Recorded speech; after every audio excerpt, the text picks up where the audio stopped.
All right, what's going on, guys? It's Chef from Skins and Fins Outdoors. I thought I was recording this video before, but I wasn't.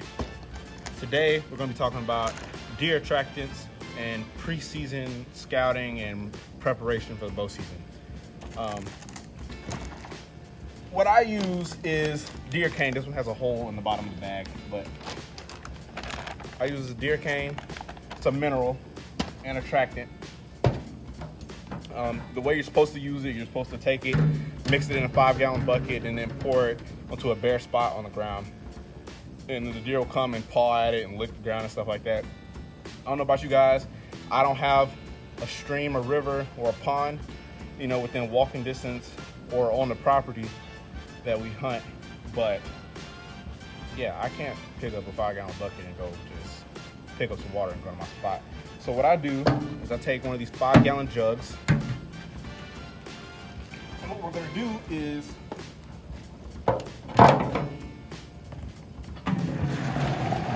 we're gonna fill it halfway up with water.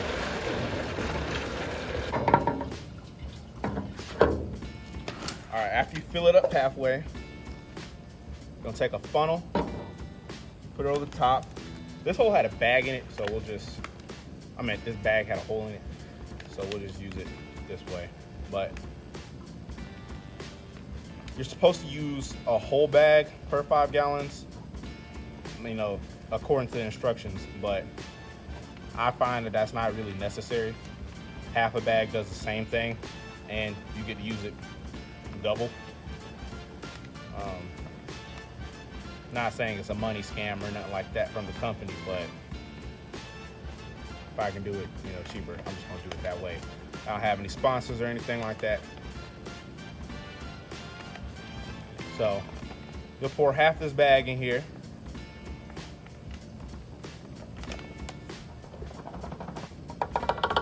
All right. So after you pour that half in there, you're gonna take your hose,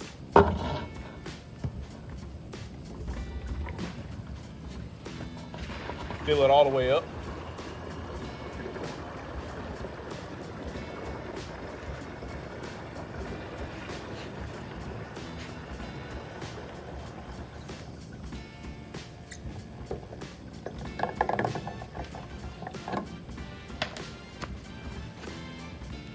All right, now you say, well, how are you gonna get that to the woods without spilling water all over your car?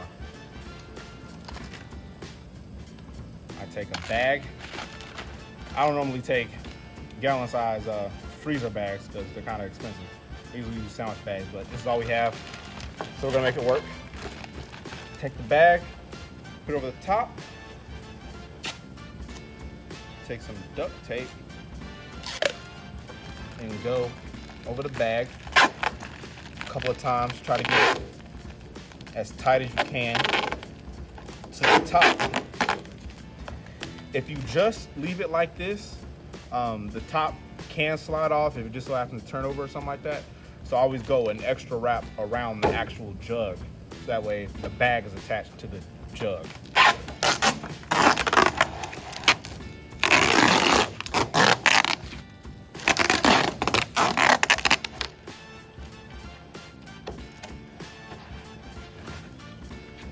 And there you go. There goes your jug of deer cane. You can take this with you to the woods. Very convenient. You don't have to have a water source at your property. And I usually make a couple of these and I'll take them out to my different spots. I'll see you guys at the field.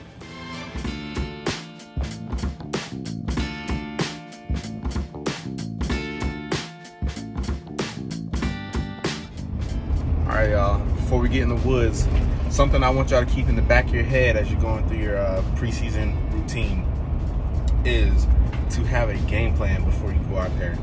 You want to minimize the amount of human scent you keep in the woods, and the way to be most efficient is to have a game plan. What does that look like before you go into the woods? Know a general area that you want to go into. Pull up a property map. Know a general area you want to go to. If you've been to that area before and you know where the deer trails are, where they're coming from, know how you want to sit on the trail based off of the typical winds that you get in that area. Just things like that. All right, as you guys will see later, I hunt from a tree saddle. You know, I do hunt from tree stands sometimes, but I've mainly moved to the tree saddle side of things just because I love it. And I guess it's one of those things that's for you or it's not. Most tree saddle hunters I know are 100% in it. I honestly don't know that I will ever choose to sit in a tree stand again, unless it's just most convenient for the time being. All right, guys, so right now we're at the first spot. This was a stand that I've hunted for years, and the one thing that I hated the most about it is that the way the deer come from is literally, they walk straight at you. So trying to shoot them with a bow is almost impossible without spooking them. And even with a gun, it's bad. And if the wind isn't right, usually the wind is blowing straight that way. So they spook when they get within about 50 yards of me. So I'm gonna be moving it over there so that way they can walk on the inside of me. And then I'll be shooting that way. So I'll let y'all know when we find a good spot.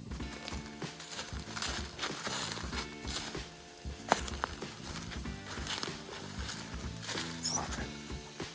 This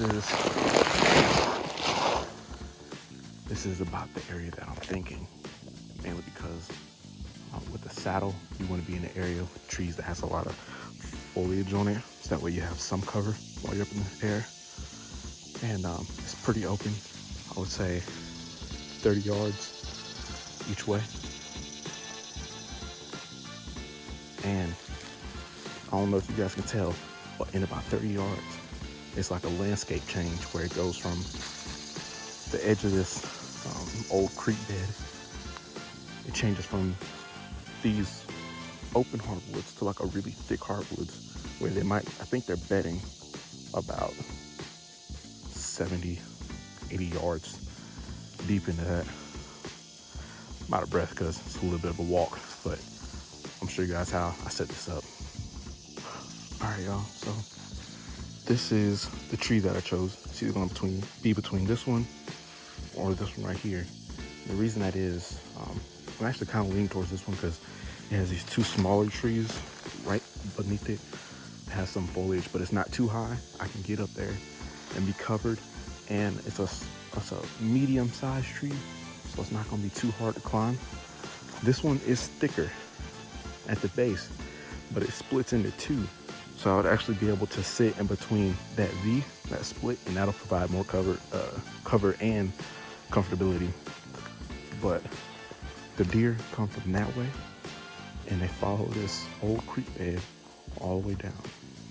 And about, I would say 60 yards that way, it's an old clear cut, maybe 3 or 4 years old. And they come out of that and they like to walk the edge of this like terrain change. Now, I already put corn down out here. The tree is right there, and then the other tree is right over there. About 20 yards that way, and 30 yards to the other tree. But the way I prep this deer cane is I take a rake out here with me, a metal rake, and turn it that way. And I basically just rake the ground to where it's bare. Now, it's kind of hard to record at the same time, so I'll show you what it looks like when it's done. If you guys want to hear a horror story, how about this? I don't know if you guys can see it. Right over there is that first stand that I showed you. And right where I'm standing is, I don't know, 20 yards away. And it was the very first time I ever bow hunted. And huge 8-point, like massive 8-point. Missed them 3 times. 15 yards, and 20 yards right here. I was a brand new bow hunter. I didn't know at the time that you had to use the same grain arrows that you tuned your bow with. So I used shorter arrows and lighter grain arrows than what my dad had tuned his bow with. Didn't know any better, you know. Some people may call it excuses, which I guess it is, but I don't think I could have helped that. I still see him every night of my sleep, and I want to cry, but I don't, because I know he's still living. I still have him on camera, thank God, and he comes out during the daytime, so maybe we'll get him this year. All right, guys, my phone had died. Right now it's on a portable charger, so but I didn't get to fully show you guys the whole process of how I put out the deer cane, set up my stands. But there's some corn around. Definitely check with the baiting laws in your state and then your area of the state. It's legal down here. What I do is I spread out some corn, of course, but for the deer cane, I take a metal rake and I scrape back and really dig into the dirt and get a lot of loose dirt up, rake the leaves out the way, come and take the 5-gallon jug and pour it in this area.